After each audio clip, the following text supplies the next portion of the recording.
matter who you are, where you are, what your choices have been, and what karmic timelines and contracts you have journeyed, the light is calling for the reunification of all aspects of life in this realm now. It is calling for the cleansing of all polarities. It is calling for the rising of all sacred heart centers now. All are being summoned home to the greater light now.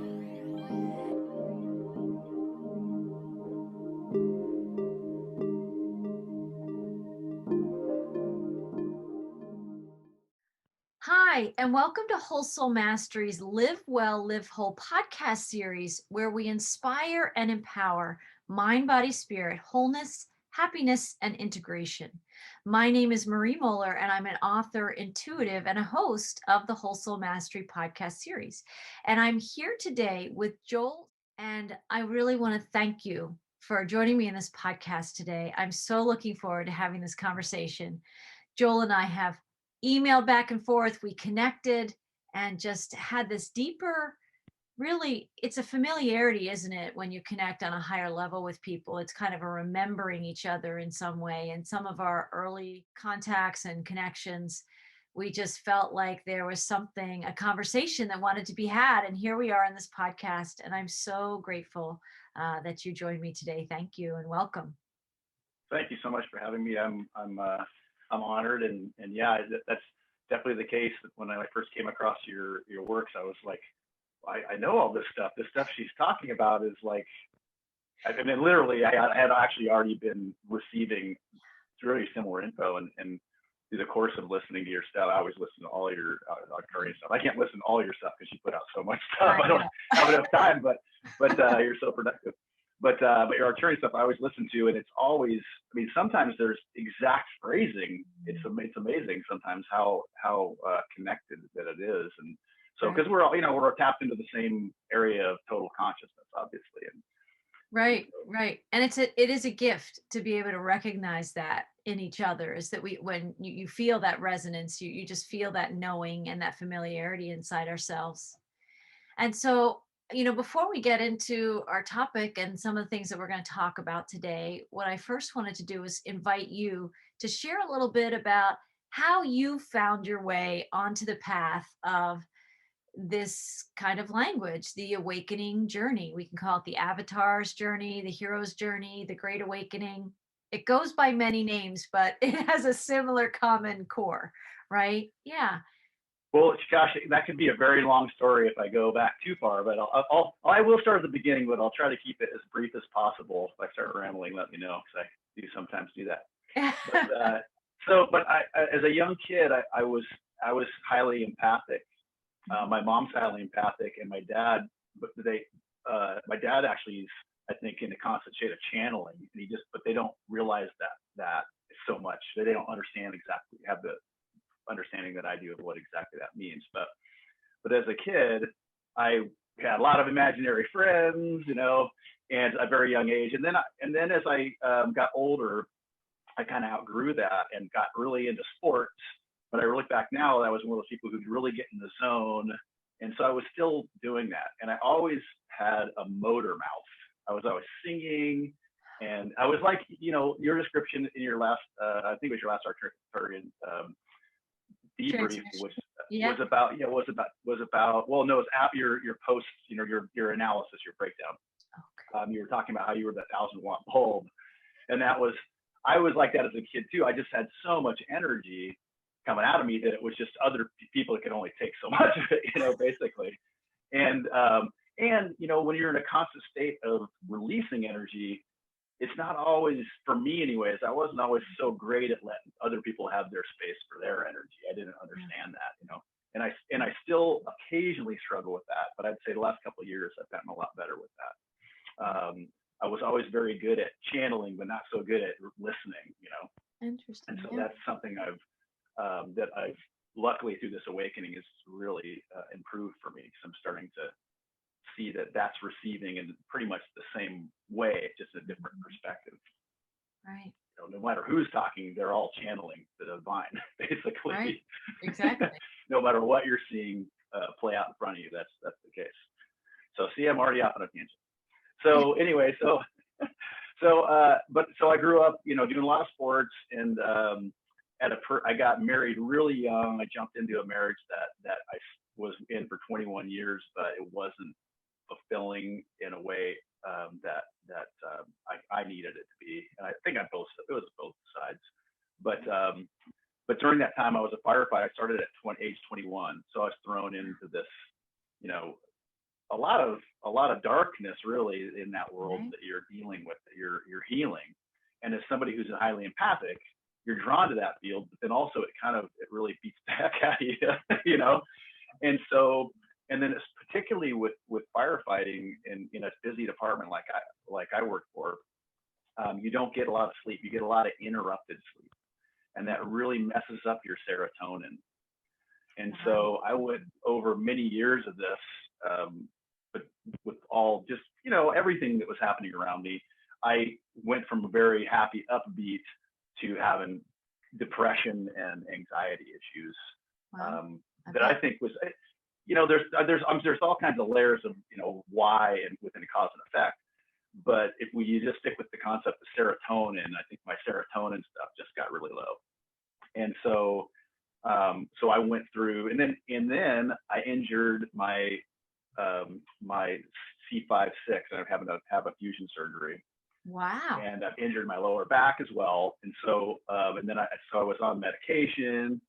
I was like a lot of right, not sleeping, and then the way I was dealing with the stress was by getting buzzed with alcohol pretty much every day on my day off, which is really common for emergency personnel of all kinds, cops and firefighters and nurses, to self-medicate like that, because you're receiving all the energy from all the stuff you're dealing with every day, and it's overloading you, but you don't understand that's what's happening. And so you turn you do what you can to turn the volume knob down on it. So luckily I'd seen other people go through opiate issues, and during that time was kind of the height, right before it shut off, the height of like opiate epidemic, where soccer moms were shooting up and stuff, because they had their OxyContin addictions and all that. So I saw that, and so I didn't really ever let myself take those medications, luckily. But I had friends who did, whose lives got completely destroyed by it. And but so kind of at the height of this, about a year or two after my surgery, maybe it was about 2.5 years ago, I just started having these like panic attacks for no reason. There wasn't anything bad happening. Oh, I also went through my divorce. Sorry, I got out of turn with that. I got divorced. I dated. I ended up getting remarried to somebody who's amazing, who I think has really been I know it's been a really big part of my awakening, because there was that unconditional love there. That's really what the catalyst was for awakening me. But along the way, I started having just like extreme feelings of anxiety. And then when you have anxiety, and depression's a loop of that, because it depletes your receptor sites, and then when your receptor sites are depleted, you're depressed. And that's a lot of what we go through actually in this awakening process too, right? Because the higher energy comes in, and it's like, oh boy, it's a lot, it's over, and then you're like, now you're down, and now you got to rest. But it's part of the natural process of that cycle, of here comes the energy, now I'm resting, here comes the energy, I'm resting.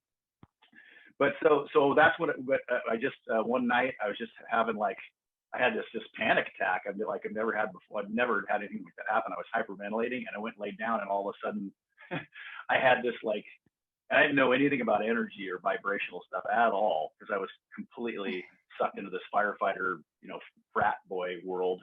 Right. And all of a sudden I just could see in my mind's eye this zigzag that looked like an audio. I did a lot of audio recording as an artist years ago. And so I just saw this audio file just it was coming into my head. And then all of a sudden it was like this conversation was happening that wasn't me. I was just receiving this information.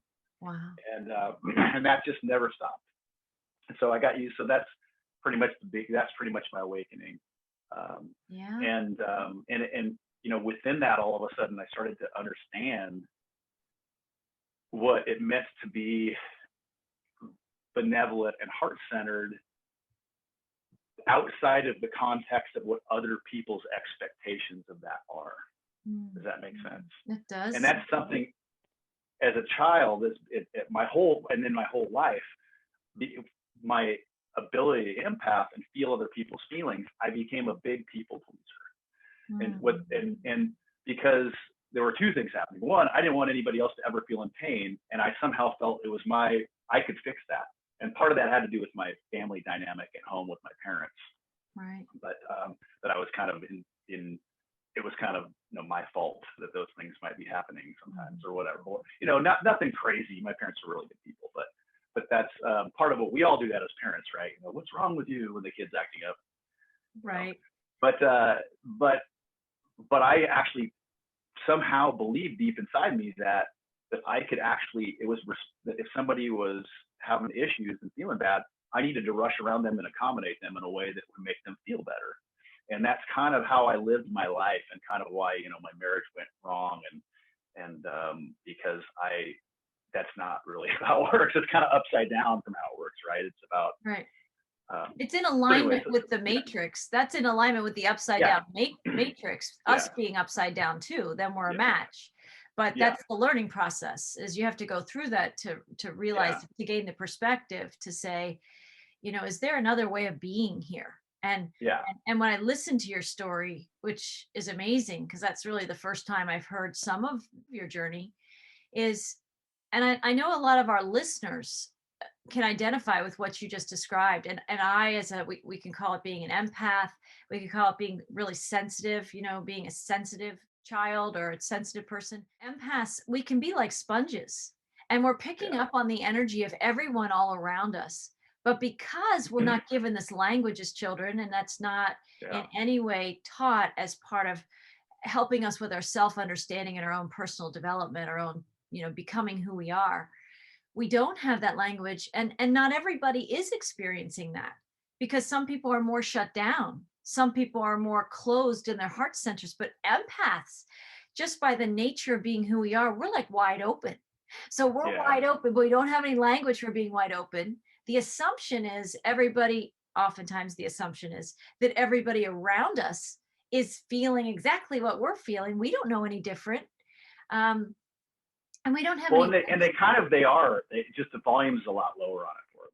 Found through the years, when I talk to people about what it is, I have conversations with people about their personal lives, like within the fire department or whatever. But when I word it, they're like, well, yeah, I think that's it. Like, it's like they don't get it until you explain it to them. And then once you explain it to them, they're like, oh, what you're saying is correct. I just don't have the language, right? And when we don't have the language, we also are so oftentimes disempowered, and that causes stress and overwhelm, and we reach for things to feel better because we're naturally resilient, creative beings. And the inner creator, even if the conscious creator, the part of us that has our awareness and is moving through our life, even if it doesn't know what we're doing, but there's a drive to reset, to reorient, to be resilient.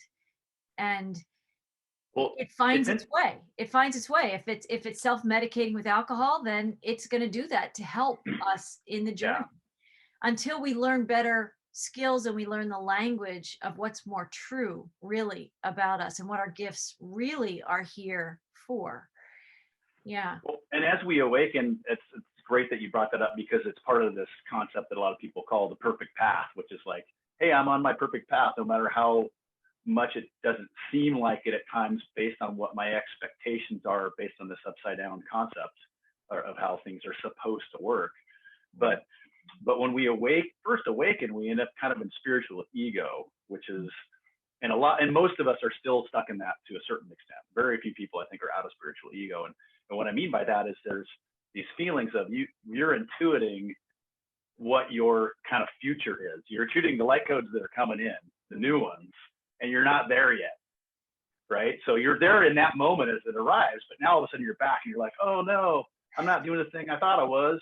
But the other thing that we're doing in those moments is we're going, hey, this other person's not doing that thing I just got info on. What the heck? And then so now you're like, so it's part of how the ego, runs around it.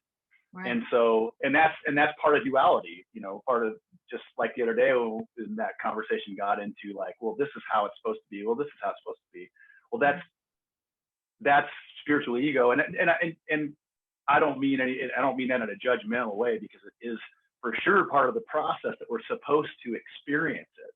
It's Right. there for the experience. It's part of the divine design so that we will experience that.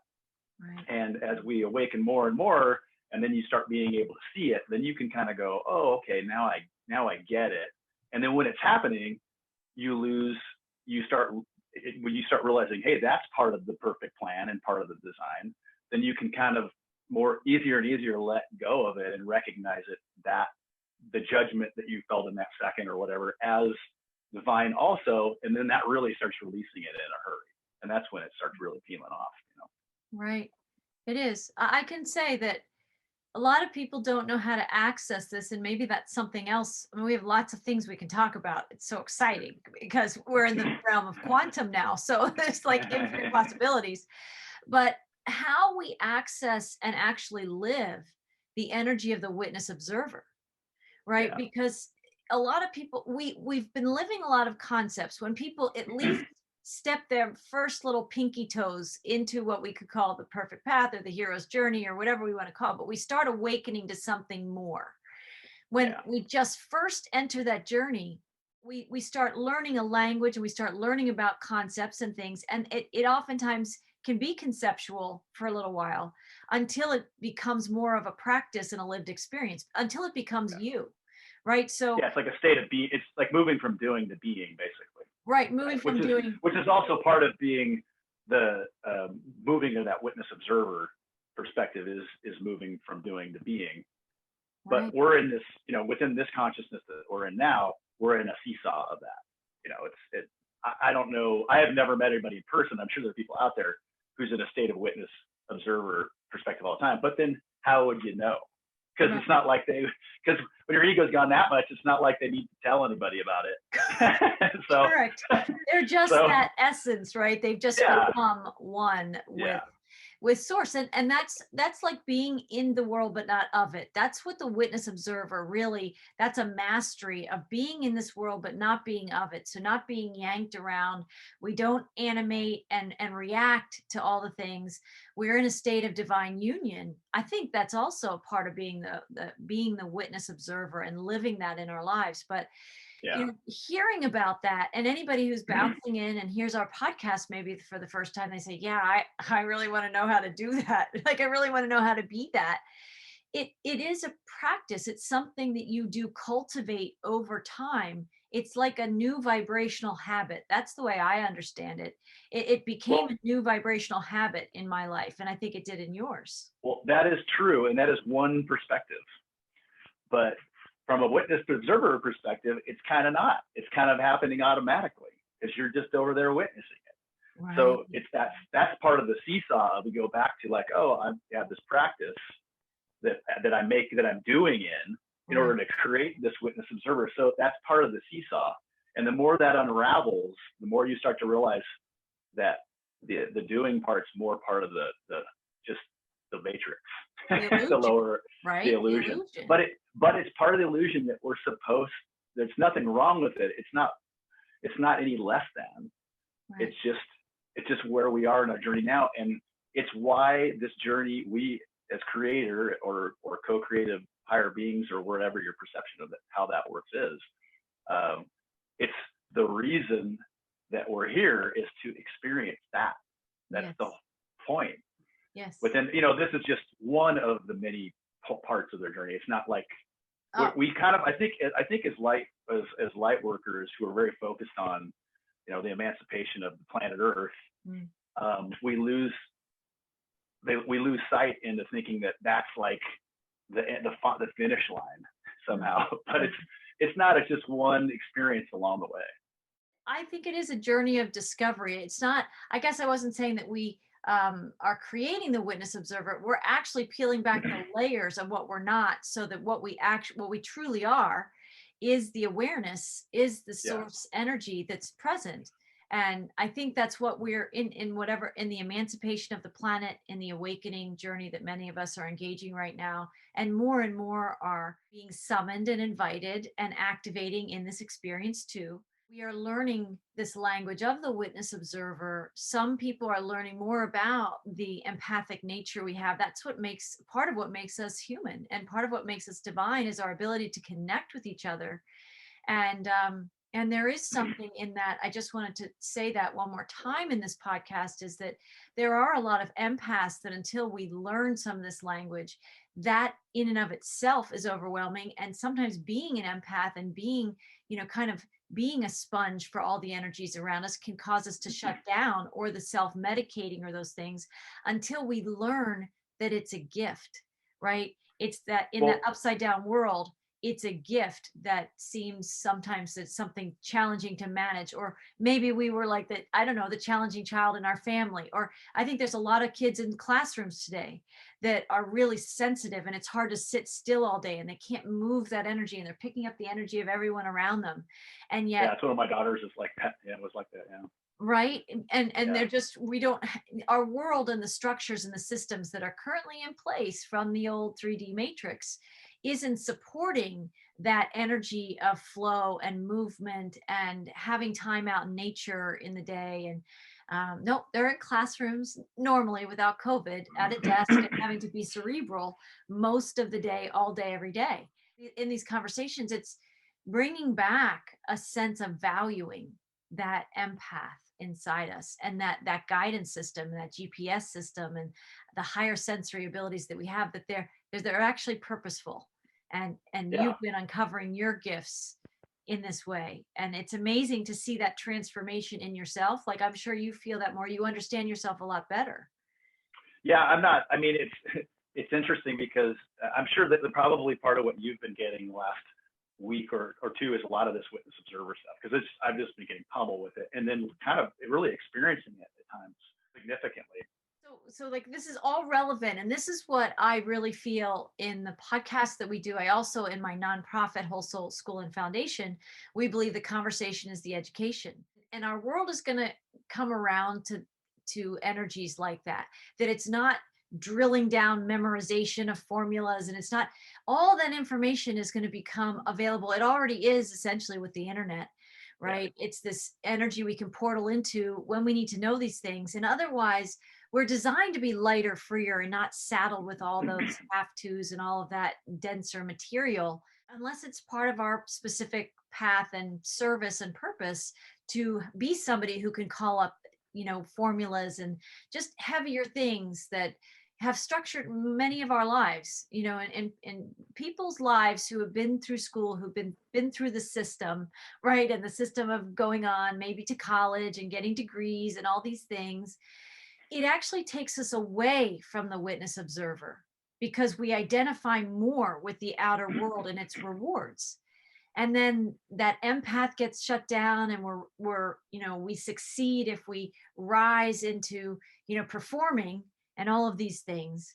And there comes a point, it's either an injury, or life is overwhelming, or maybe a relationship dissolving. There's all kinds of ways that we can be summoned to the path of change and the path of greater awareness. And I think the witness observer activates in that journey somewhere, because it's always been inside us, Yeah. right? It's Well, always yeah. Well, that's where I'm glad you came back on that.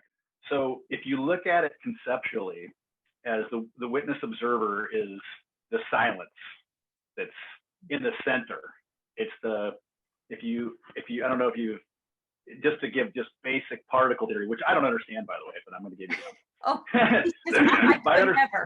could No, never describe it. so if you picture a negative ion, and you understand a positive ion, right? And they don't connect to each other, they don't touch. Well, if you think of the creator consciousness as the stillness, as the nothingness, 0 point. That's all. It's all that. Right. And so this ion that's spinning around is creation. It's energy in form. And so anytime you're perceiving anything, you have to be in the witness observer perspective or it couldn't exist. And so you're always in the witness observer perspective. You're just awakening to realize it. Does that make sense? Well, that's beautiful. I've never thought about it that way or felt it that way. Yeah. So what happens to me a lot of times is something will happen, and I've now that I've reached this kind of understanding is that anything that happens where I'm not in witness, where I don't perceive being a witness observer, but I'll look back on whatever it was, and then I'm seeing it from anything I look at in the past. I'm looking at from a witness observer standpoint, and there's something interesting in that, and that is that anything that's in spin, which is all of creation. I don't know if you've looked into, I mean, we can go through that stuff, the energetic part, but basically all of creation is energy and spin. And it's what creates all the, the spiral and the vibration and all that, that's energy and spin. Well, anything that's spin from 0 point perspective is sort of in the past. And so you're really, I know this is really deep stuff, but it's not exactly what it is. It's just the best way to describe it from a three-dimensional perspective. So when you're a witness observer, you're kind of witnessing the avatar as from what it's already done. Right. And so when you start perceiving it that way, it starts really helping you let go of the stuff where you're like, man, I messed that up, or I should have, where you start doing shoulda, woulda, coulda. You start realizing, no, there is no shoulda, woulda, coulda. There's only what is, and what is was the divine perfection of what happened. Even though I didn't like it, and I still kind of don't like it, whatever I did or somebody else did or whatever happened in our lives, it's still not, from a witness perspective standpoint, you're really just witnessing it occurring. Does that make sense? It does. And there's almost a feeling to me, if I could say this, that the way you're describing it is that in the witnessing, we have the energy of the God presence, but that's often when the ego kind of move over, buddy. I'm going to help out here. And, that can take us into that place. But ego, really, the way I look at ego, there's two ways to look at ego. So when we're in upside down bill down here, you can look at ego as maybe malevolence or you can look at it as your nervous system that's overstimulated, that you're in fight or flight. Right. But once you ascend past that, where your nervous system's intact, there's still an ego within, and it's upside downness. Now your ego is benevolence. It's the desire there's still a desire that exists due to this construct of space-time, where if you're ever perceiving anything at that level, that's your alignment now. Does that make sense? So it's still, but that's still are you saying that the ego and that basically stillness or sacred presence, that divine presence, kind of unify as one and become? Well, yeah, that's what integration is. Right. I mean, that's what integration is the ego is reached a certain energetic level where it can no longer function malevolently, and it's flipped the other way, and now it's only functioning benevolently. And that's the service to self, flip the switch to service to others in the whole. Yeah, but it's service, but it becomes much more than service to others, because all others are also you. Well, exactly. So and that's part of all of it. That's part of all, it's so many moving parts that are all, like you'd like to say, timelines that are aligning within oneness. A lot of times when I receive information, it'll be cyclical, as like, hey, this is causing this, or this is causing this, or they're causing each other. And I call it, there's a joke that's always running. It's the chicken or the egg. It's the universal chicken or the egg. But because really at the point at which it becomes chicken or the egg, it's actually a timeline aligning for you. Those are nice. Right, when things come into alignment. Yes. Well, yeah, because I don't know for you, for some of the stuff that I am thinking about that involves all these higher concepts of quantum stuff that, like I said, I don't have any background in at all. So it's like, what is this? I don't know what this is. Sometimes I'll look it up and I go, oh yeah, that's exactly how I just got it. Like, okay, but because it comes in ways that are cyclical, as well, the cyclical part is sort of like, it's like the spinning thing that's just going to about to go boink and then line up as one thing. And so it comes in and I'm like, you can't get there from here. This is just, it doesn't make sense. And then all of a sudden you go to sleep, or like an hour later, you're like, oh yeah, that totally makes sense now. It's almost like it's a simplification, because it's like all these, when you start aligning cause and effect really more in just, it's happening simultaneously. It's just two sides of the same coin that are actually one, versus two things that are causing each other, which is what duality is, right? Which is what the fight of good and bad is it's the tug of war. But when they get like this, then they just kind of cease. They just become one. Well, can I ask you a question? Because your perspective and your understandings is very illuminating for me, and giving me more pieces of the language or the bigger story of what's going on, the bigger picture. And so what I'd like to really focus on, because I think a lot of people have this question, and a lot of us are at this point in the journey when we're aware of the duality. We know the duality. We know the game that's playing out inside us. Yeah. We are part of that creation of the duality, right? We're a participant and a creator. But take it to the individual level, and people are feeling the duality, and they're not feeling, this is nice and smooth what I'm doing. Oftentimes they're really clashing, or it's very stressful. And so when you have people aware that they have, say, this pattern in their life that's coming more from their ego, they know it, they see it, they get it, and yet it's still running. And then they have this higher presence inside them, this deeper soul presence that we could call the stillness, the awareness, the divine essence, the God spark. There's an infinite amount of names. That's the God in us, right? How do you feel as that coming into the oneness, into one, the two sides of the same coin? What helps in your experience, if you could share just what you think that coming into the one is? Is it relaxing more and more into the witness observer, which is a process unto itself? What is that? Well, it's a cycle that you can't really say it's one thing or the other, because from an energy standpoint and a body standpoint, it's an energetic overload that basically causes you to go and hit the reset button. Right. Remember, we were talking about the reset button the other day. Exactly. And I've been getting stuff on the reset button recently. So, part of it is, so I don't know if you pay much attention to ancient civilization history stuff at all. Some. I kind of like it. I don't pay really close attention or like read about it or anything. Every once in a while I'll watch a show on it. But within all these paintings and carvings and like the paintings even from the Renaissance era, where they're kind of trying to hide a lot of this stuff in there, there's always some form of a rod or a staff and a stone, or could be the pine cone or the stone that's sitting on the staff. Right. And then often there's the dove. And so for a while I've known that the staff represents your spine. It represents the chakra system. Right. And the stone represents the pineal gland. So it's when all that stuff's in alignment, your pineal gland activates when the whole rod is illuminated. Wow. Okay.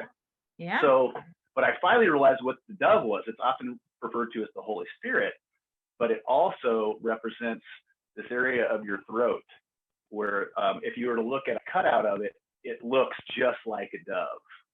If you were to look at cutout of your, and what sits in there is your vagal nerve. Your vagal nerve is the thing that causes you to pass out when you bear down. But it also is the thing that when you breathe, when you consciously breathe, it's stimulated and it soothes your nervous system.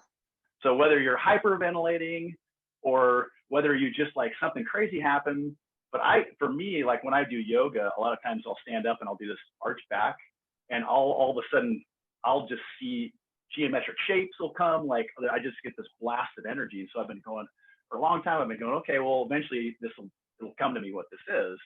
And it's always, it's like everything else. It's never like, oh, that's the answer. It's just more info later, right? It never gives you there's no finish line for any of it. But so that was my kind of realization about the dove, is this incorporation of the vagal nerve in our body. And I've been getting stuff on that for a couple of years, but it's cycling back now. And so what happens is when we're in this, we're constantly going through, as we awaken, we're going through an energetic overload that causes, in some way, we stimulate this thing, whether it's with conscious breathing. So that's the cool thing. If you're doing your conscious breathing on a regular basis, you're just keeping it stimulated at a certain level where you're not feeling that overwhelm, because the overwhelm is your nervous system going, your nervous system and your ego also, which are they're the same, basically, they're the same thing, going into fight or flight, because it's your body's changing with this higher energy coming in, and your ego and your body are going, where's the threat? I'm in fight or flight, so where is the threat? And here's the crazy thing, is that's what's happening to everyone, but the ego will find a threat outside itself that's not really even a threat. Does that make sense? So it's like, oh my God, like it happens like this, or sometimes your trigger is what, there's your background stuff that triggers you is what causes it, maybe, but that's just energy too, in form. So, so what's really the higher truth is that this energy comes in, it overwhelms your nervous system, and your ego and your nervous system go, okay, where's the threat? Because I have to survive, because that's how I'm designed. And it goes, oh, this guy that keeps clearing his throat is irritating me. That's the problem, or whatever. It's, these days it's not that. Most stuff is not life-threatening, but your body is reacting as if it was. And guess what? That's what causes rapid evolution, physical evolution in everything. The threat of death, the perceived threat of death, is what creates evolution in every animal and plant and everything. And that's the benevolent aspect then of the ego, that in its own way is trying to help us evolve to get back, to allow unity consciousness, even to its own potential disappearance eventually. Or dematerialization. That's what the ego is. Right. I mean, we perceive it as this thing that's causing us problems, but it's not. It's the thing that's evolving us. That's an amazing perspective. That's an amazing. Yeah, when you start looking at it that way, all of a sudden you're not fighting your ego anymore, and then it can just release. And that might be, in a way, the answer to the question I was asking, with the two sides of the same coin, because when we're not wrestling the ego, because we think, first we think the bad guy's out there, then we learn about the ego and we think it's in here. And that's spiritual ego. The second one. Go ahead. Sorry. No, but it's good. Then we take that on. I mean, there's many phases to the journey, right? As we unfold, and as we let go of the things that we're not, en route to who we really more truly are, which is this sacred, amazing, pristine, divine essence that is beingness, that is awareness, that is the essence of light, consciousness. But that was really helpful, because in the journey, and that's, I've never heard it said that way, Joel, so I'm really learning something exquisite from you, is that it is sort of the mentor, a catalyzer at times, but a catalyzer and mentor of our own expansion and our own soul growth process. Without it, we might not be growing, especially in a realm like this. And the way that we perceive in the ego currently within the lower chakras, or the third dimension, or however you want to call it, whatever you want to call that, is that it's really unconscious, though. Ego is unconsciousness at that level, and once it becomes conscious, that's when it's reached higher energy, and that's when it becomes this benevolent alignment. And so so the ego doesn't know that it's the ego. It thinks it's you. Right. No, does that make sense? And when you're in lower consciousness, you think you're it too. It's like it's identity. It's your identity. Yeah. But and then do you distinguish between that, and you do call something the spiritual ego? Is that the good ego then, or is that another tier in the? Well, spiritual. That's not a term that I coined. I got that from somewhere else.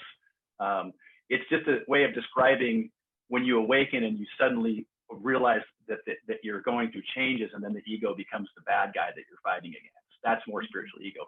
Or you're fighting against, you're wanting other people's egos to change somehow. Like so it's sort of what judgment is in the self and in the other self. recognition of the ego and not loving and accepting it, or not appreciating it. Right. So when you Well, start I getting an already felt my appreciation of the whole ego, body relax when you were talking about the ego in that way, of that in its own way, it's a lot of things rolled into one, but I was just feeling not only is it a catalyst, but it's also an escort and it's a mentor, yeah, it's identity, it's all these things, but we do evolve, and when we can befriend it, when we realize that it is what's evolving us, I liked that. That was really, and there's many perspectives on what the ego is from many different people. This is just one perspective on what this could be yeah. for people. And I've always, I don't know if it was Wayne Dyer, but I remember him being the one that ego stands for edging God out, right? Have you ever heard of that? Yeah. No, I have never heard of that. Oh yeah. I'm not Edging as God. tapped into all these people as you are. I'm a newbie. Oh, that's okay. Well, but I felt a resonance with that at some point in the journey. We understand that Yeah, because when we were, identifying ourselves as identity in a 3D matrix, and the ego's at the helm of running that show, yeah, and thinks and is pretty unconscious and just thinks it is all that is, right? It has yeah. that perception. Hmm. When Well, we do you know, awaken, yeah, it's also in a state of wanting things to stay the same, which is not possible. right. So I mean, that's where a lot of suffering comes from within ourselves.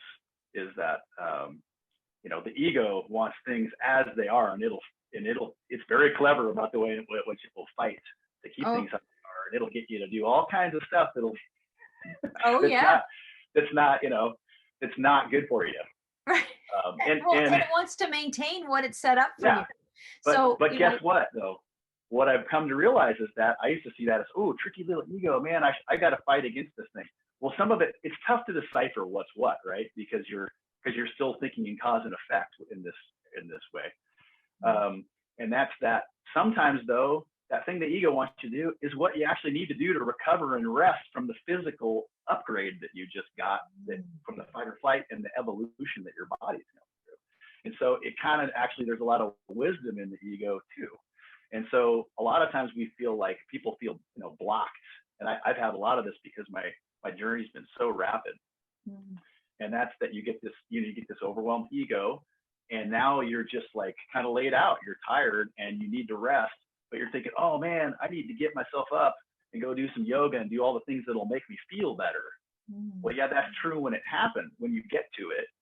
But until you do, you're actually are still in that perfect path.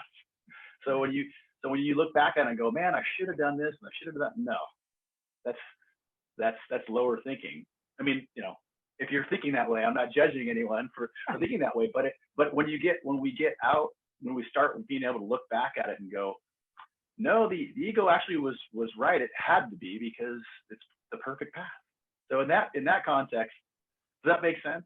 But there is this tug of war, because you're still thinking, well, I still have choice, and I still have to make the right decision. But whatever decision you make is the right decision. So that's, now we're in that spinning cause and effect thing where there's an alignment coming. Right, exactly. I like that. I love that each time you're Yeah. in the spinning, there is alignment is coming. Alignment is summoning us.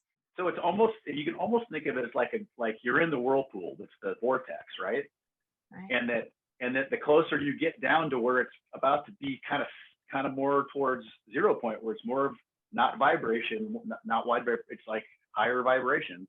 When you spin down into that, so you're spinning and you're like going, oh, it's cause and effect. What's causing this? What's causing this? It doesn't make any sense. And then all of a sudden you hit that spot where it aligns. Right. It's a sweet spot. I've It's the sweet spot. experienced it, right? It is a Yeah, sweet spot. I'm sure you experience it constantly. Right. Yeah. And then also, though, we learn in the journey, we do learn to appreciate the friction, the challenges, the things that are cultivating the growth and the alignment that is coming. Yeah, I mean, that's the journey that we came here to have. But we're just evolving out of that old journey now. That's all. Everybody is evolving out of it. Just not everybody's in awareness that they're evolving out of it.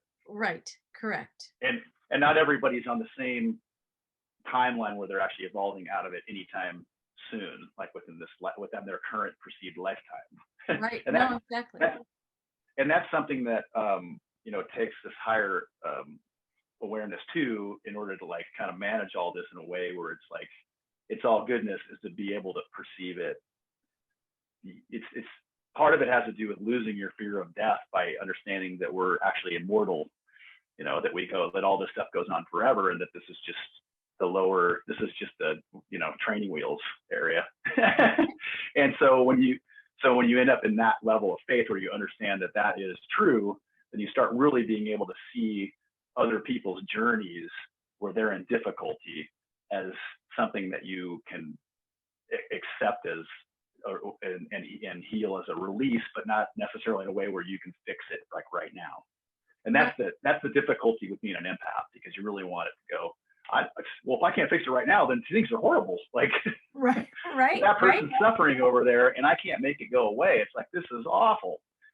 And so in our lower journeys, and we, well, especially in the spiritual ego portion, you run away from that stuff. You get your distance from it. You go in the cave, you get the corona going, where everybody's gotta activate their crown chakra by going in the cave and getting away from everybody. And so it's not always by choice. In fact, a lot of times it's not. But once you are awakened initially, I think almost everybody, unless they had some like near-death experience where it all tore off at once, or complete death come back experience, then you're going to go through that spiritual ego thing where you're like, okay, I have to, in order to feel good, I got to juggle a lot of stuff in a very specific way. I got to have my this crystal over here, and I got to have my stuff I'm rubbing on, my oils, frankincense and myrrh. And not that stuff is helpful too, by the way, I think. But these are all tools that we do, regain. But eventually none of that stuff's necessary. Just we're not there yet.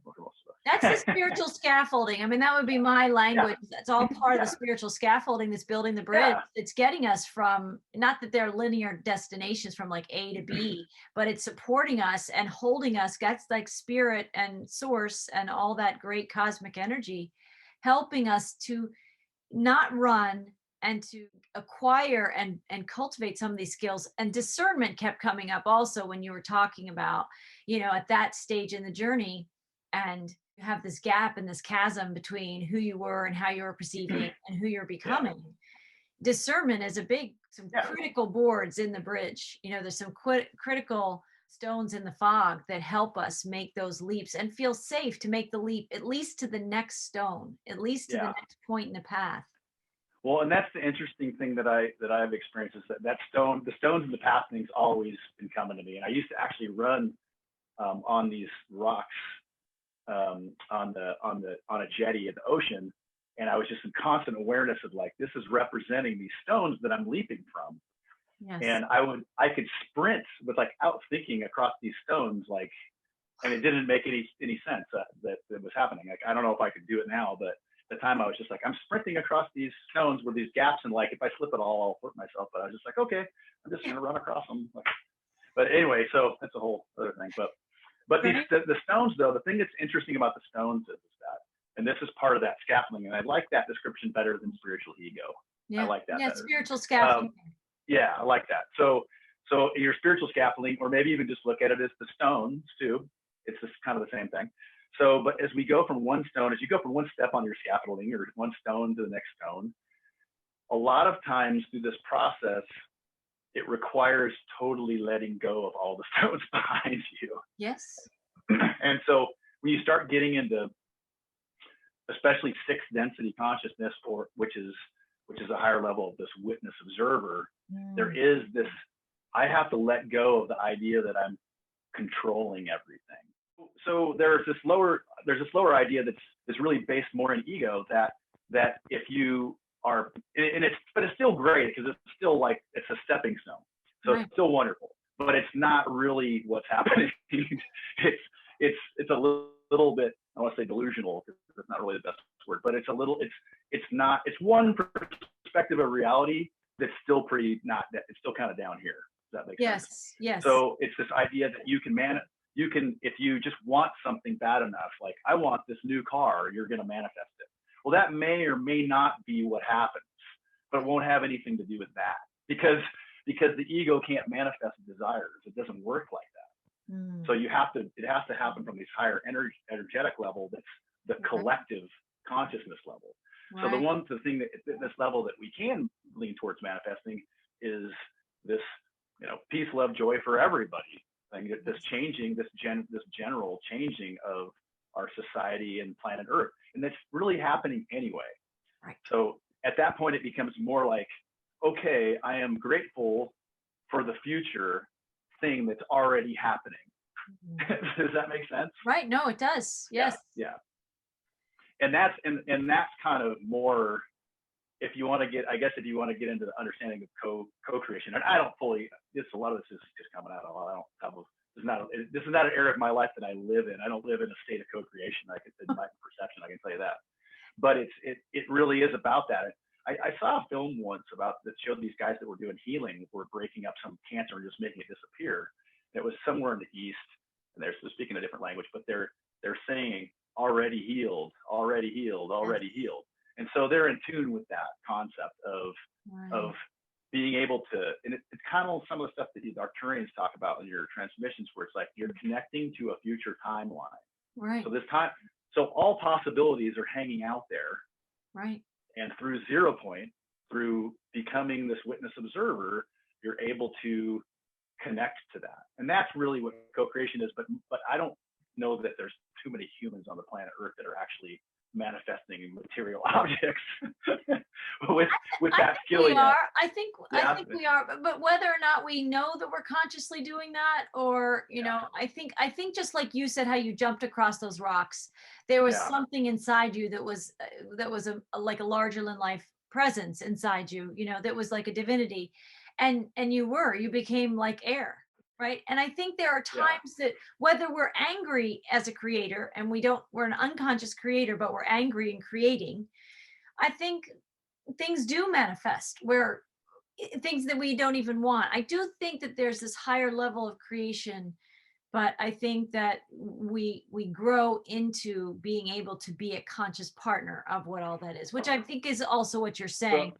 Yeah, it is. Well, what I'm saying is that you can't say there's a delineated line, because it's not how any of that stuff works. But there's perceiving that you're co-creating within ego, and there's perceiving that you're co-creating from a collective energy. Yes. And those two things are not the same. Okay. And so there is a lot of people that operate in this area of like, I'm going to create material stuff that I want for myself. Right. That's going to make me rich or whatever. Right. Like I said, maybe they're going to perceive that, but just because you go around doing that doesn't mean it's necessarily going to happen for you. Maybe it will and maybe it won't. But obviously that's not the end game here. The end game here isn't for us to just get stuff for ourselves. I don't think that's not how I see it.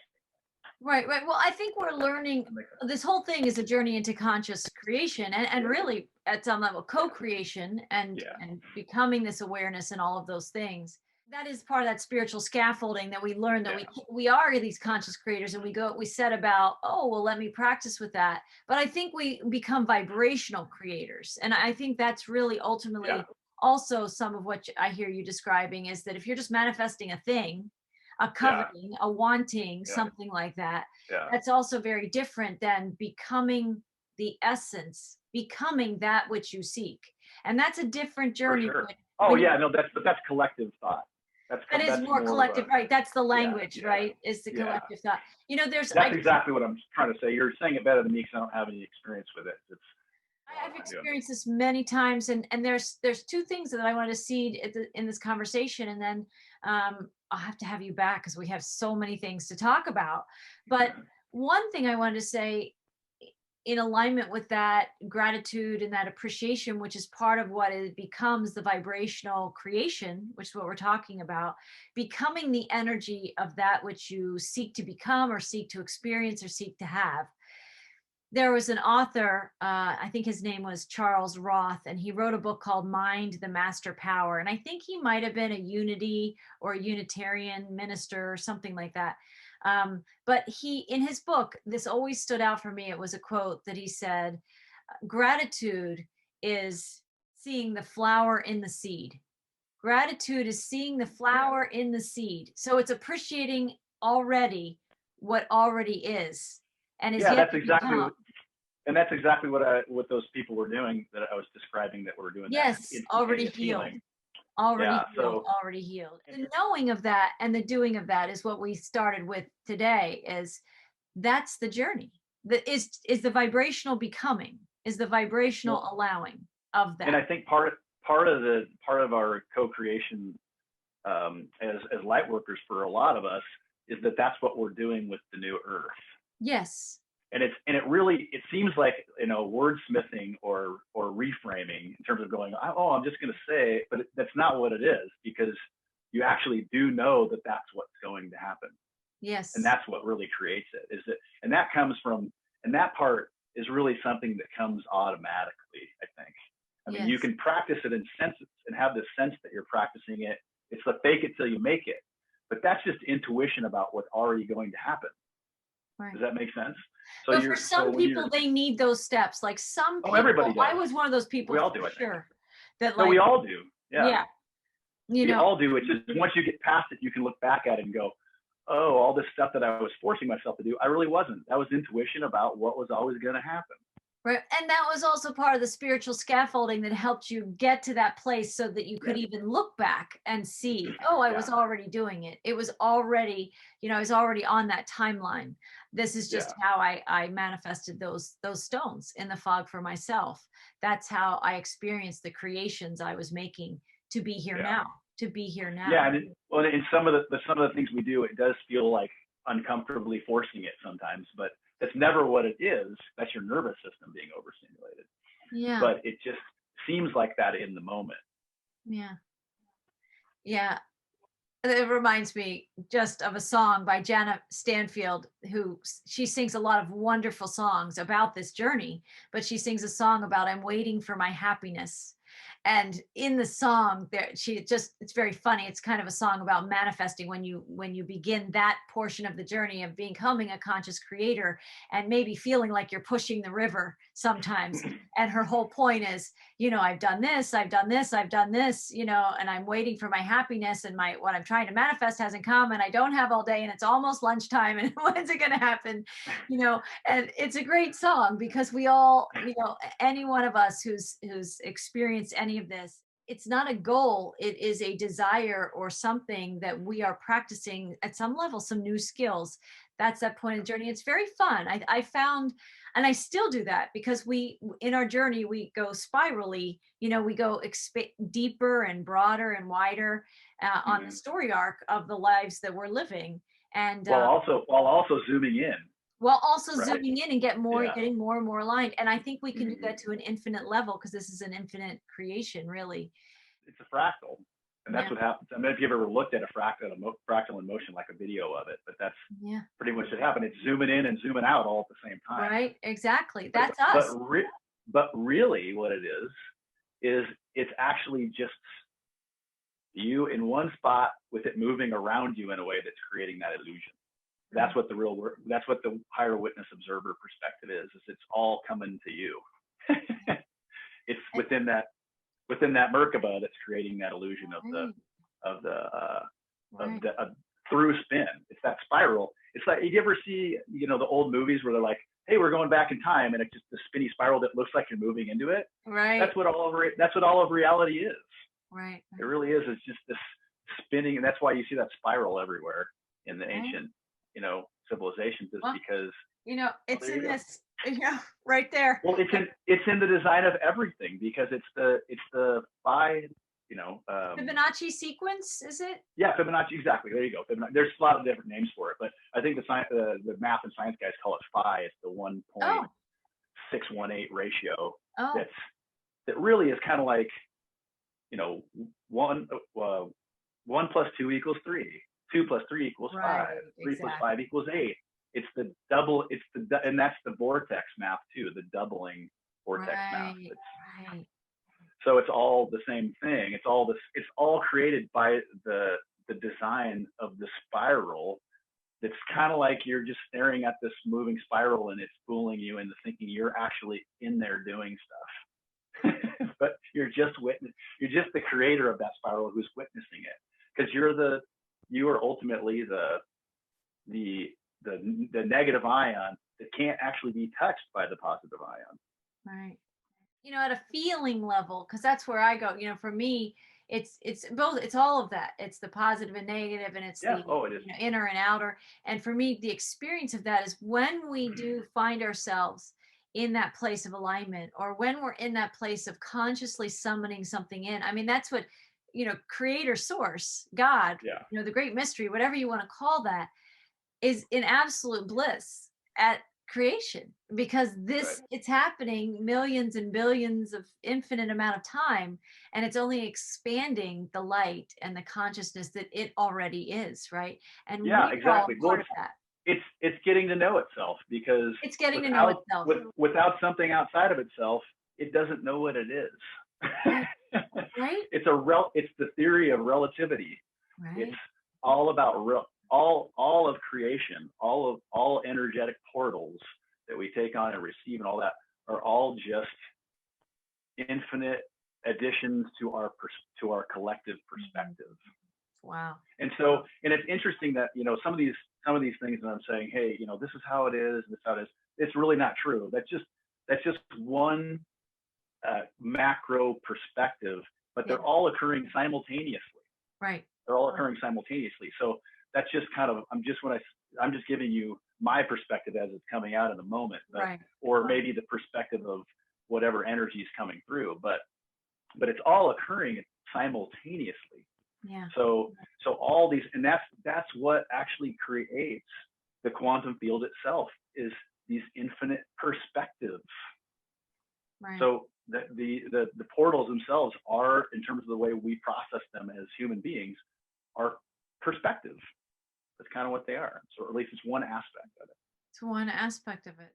The conversation is so rich, and this our souls we do crave these kinds of explorations, these discoveries, the soul discovering itself. I think in one of my earliest books that I wrote a while back now, is that the soul seeks expansion. I mean, that's what it's here for. That's what we crave. That's what creator desires in these infinite perspectives too. These right. And so we're exactly, and that's the game. That's what we created for ourselves, is so that and that's what makes us immortal, is that this is an infinite fractal, and the creation never stops. There's no end point to it. It's always expanding forever, because that's how a fractal works. You can't get to the end of it.